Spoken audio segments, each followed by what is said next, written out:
Students, mutual understand between employer and employee, এটা একটা খুব ইম্পর্টেন্ট একটা পয়েন্ট।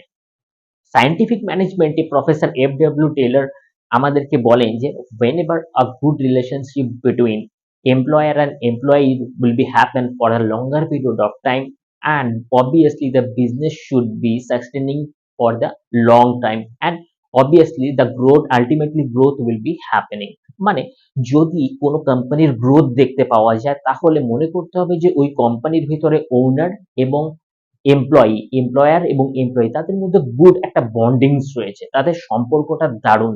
তারা যেরকম কাজ করে কোনোভাবে ক্লান্ত হয় না এবং কাজ করিয়েও এই ওয়ার্কারদেরকে নিয়ে কোনো অ্যাবসলিউটলি টেনশন হয় না। কারণ প্রফেসর টেলর এটা মনে করেন যে কোনো বিজনেসকে ছোট থেকে বড় এবং তারপর রেভলিউশনস আনতে গেলে মেন্টাল রেভলিউশনস হওয়া খুব দরকার।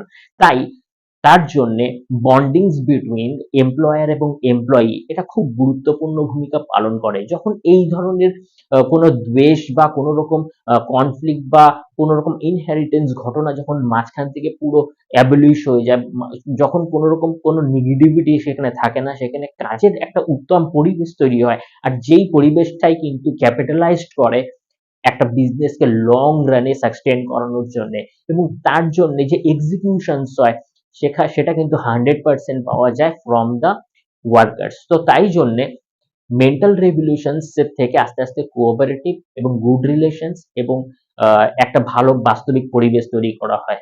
যদি সেটা তৈরি করা হয় তাহলেই কিন্তু একটা সাকসেসফুলি বিজনেস রান করানো যায়। কারণ good relations between workers and employer and এমপ্লয়ির উপরে ডিপেন্ড করে কিন্তু অর্গানাইজেশনস এর সাকসেস।